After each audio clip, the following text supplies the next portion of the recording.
오늘 하나님께서 우리에게 주시는 말씀은 누가복음 9장 1절에서 9절까지의 말씀입니다. 누가복음 9장 1절에서 9절까지 말씀 우리 함께 읽겠습니다. 예수께서 12 제자를 불러 모으사 모든 귀신을 제어하며 병을 고치는 능력과 권위를 주시고 하나님의 나라를 전파하며 앓는 자를 고치게 하려고 보내시며 이르시되 여행을 위하여 아무것도 가지지 말라. 지팡이나 배낭이나 양식이나 돈이나 두 벌 옷을 가지지 말며 어느 집에 들어가든지 거기서 머물다가 거기서 떠나라. 누구든지 너희를 영접하지 아니하거든 그 성에서 떠날 때에 너희 발에서 먼지를 떨어버려 그들에게 증거를 삼으라 하시니 제자들이 나가 각 마을에 두루 다니며 곳곳에 복음을 전하며 병을 고치더라. 분봉왕 헤롯이 이 모든 일을 듣고 심히 당황하니 이는 어떤 사람은 요한이 죽은 자 가운데서 살아났다고도 하며 어떤 사람은 엘리야가 나타났다고도 하며 어떤 사람은 옛 선지자 한 사람이 다시 살아났다고도 함이라. 헤롯이 이르되 요한은 내가 목을 베었거늘 이제 이런 일이 들리니 이 사람이 누군가 하며 그를 보고자 하더라. 아멘. 예수님께서 부활하신 이후에 제자들에게 지상 명령을 하시죠.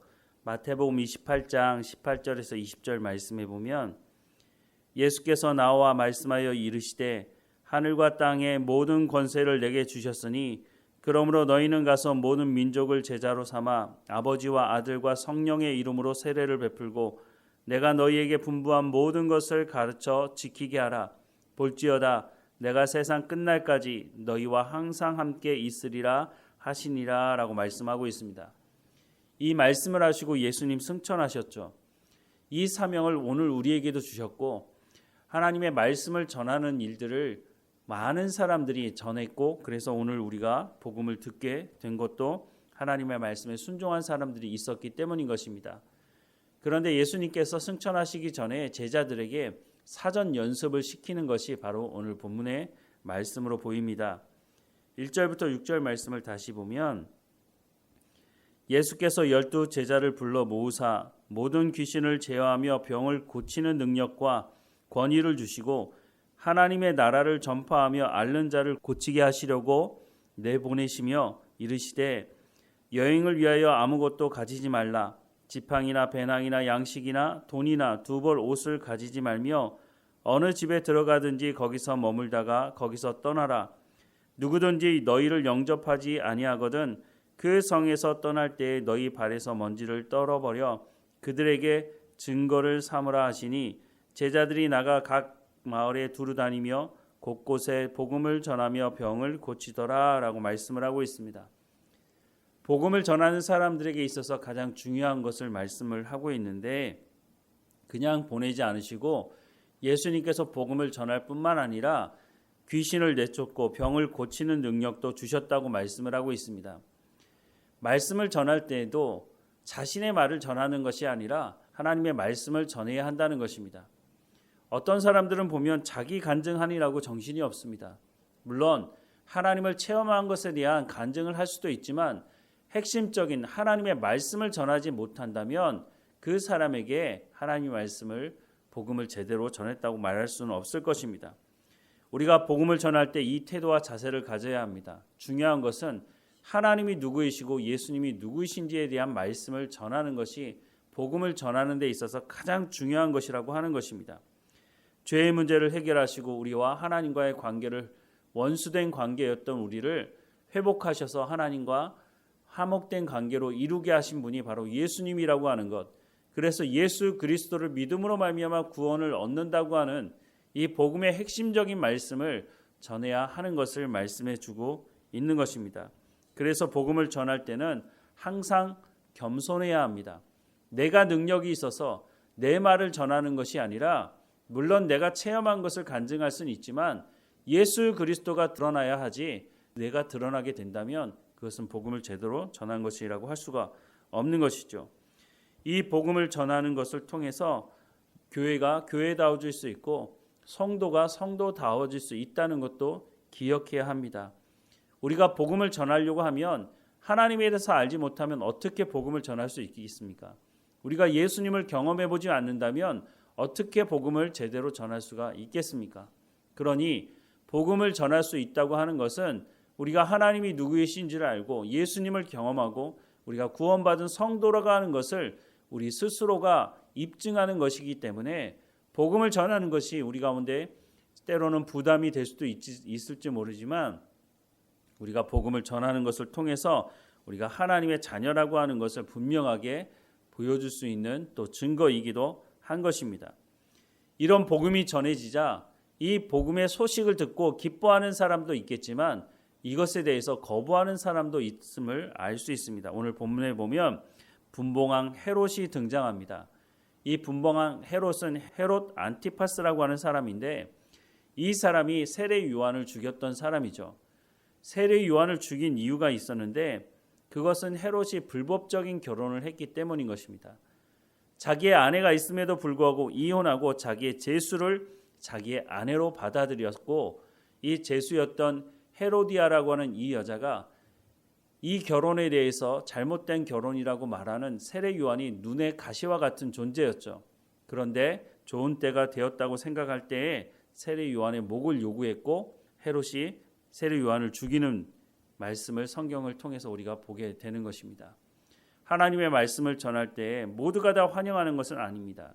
분명한 것은 하나님의 말씀 듣기를 사모하는 사람들에게는 기쁨의 소식이 맞습니다. 복음이죠. 그러나 하나님 말씀을 거부하고 하나님을 대적하는 사람들에게는 하나님의 나라가 확장되고 하나님을 믿는 사람들이 늘어나는 것이 눈의 가시와 같은 것이라고 생각을 한다는 것입니다. 복음을 거부하는 사람들은 그 복음을 듣지 않기 위해서 수단과 방법을 가리지 않는다고 하는 것도 우리가 기억해야 할 것입니다. 오늘 우리가 살아가는 이 시대도 마찬가지 아닙니까? 우리가 복음을 전하는 것 때문에 순교당하는 나라에 살고 있지는 않지만 전 세계적으로 본다면 여전히 복음을 전하는 것 때문에 순교의 자리 가운데 나아가는 사람들이 있다고 하는 것을 우리가 기억해야 할 것입니다. 우리가 복음을 전하는 데 있어서 이런 일들이 우리의 삶 가운데 일어날 수 있다는 것을 기억하지만 분명한 것은 역사의 주관자가 하나님이시라고 하는 것입니다. 이 복음을 전하라고 누가 가라고 말씀하고 있습니까? 말씀으로 창조하신 하나님께서 우리 가운데 명령하고 있다고 하는 것입니다. 역사의 주관자 되신 하나님께서 복음을 전하라고 증거하고 있다는 것을 우리가 다시 한번 기억해야 할 것입니다. 복음을 전하는 데 있어서 우리가 복음을 방해하는 복음의 말씀을 듣기를 방해하는 사람들을 만나게 되지만 그럼에도 불구하고 우리가 담대하게 복음을 전할 수 있는 것은 하나님께서 역사의 주관자이신 하나님께서 온 세상 만물을 창조하신 하나님께서 우리 가운데 이 말씀을 명하고 있다고 하는 것입니다. 하나님께서 책임지실 것이죠. 우리가 전함에도 불구하고 듣지 않는 사람이 있다고 말씀하고 있지 않습니까? 우리가 복음을 전하기만 하면 모든 사람들이 다 복음을 듣는 것은 아니지만 분명한 것은 그들 가운데 복음을 듣고 기뻐하며 하나님의 자녀가 되는 사람들이 있다고 하는 것을 말씀하고 있으니 우리는 그들이 복음을 들을 수 있는 기회를 최소한 전해야 한다고 하는 것을 오늘 말씀을 통해서 다시 한번 마음에 새겨야 할 것입니다. 우리 주변에 더 나아가서는 우리가 선교지에 가서도 복음을 전할 수 있도록 하나님께서 나를 보내시는 곳이라면 우리가 복음을 증거하는 삶을 살아가야 할 것입니다. 우리 가운데 먼저 예수 그리스도를 알게 하시고 복음의 맛을 알게 하신 그 하나님의 말씀에 순종함으로 우리가 복음을 증거하는 우리의 삶이 되기를 주님의 이름으로 축원합니다. 기도하겠습니다. 사랑하는 하나님, 우리를 먼저 하나님의 자녀 삼아주시고 하나님의 참된 진리 가운데로 인도하셔서 참 기쁨과 감사한 가운데 구원 가운데로 우리를 초대하신 하나님의 은혜를 찬양하고 감사합니다. 하나님, 우리에게 또한 나가서 복음을 증거하라고 말씀하시니 우리가 하나님을 더 깊이 알아가게 하시고 우리가 입으로만 주님을 증거하는 것이 아니라 손과 발로 삶을 통해서 선한 삶을 통해서 하나님이 누구이신지를 증거하는 우리의 삶이 될 수 있도록 은혜를 허락해 주옵소서.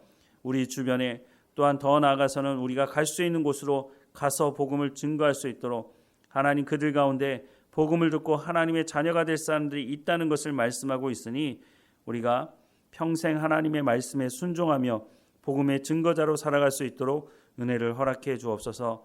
오늘도 우리가 살아가는 삶의 현장에서 복음의 증거자로서 깨어서 기쁨과 감사함으로 살아갈 수 있도록 은혜를 허락해 주시고 우리 가운데 맡겨진 모든 일에 충성을 다하며 하나님께 감사하며 복음에 합당한 삶을 살아갈 수 있도록 은혜를 허락해 주옵소서.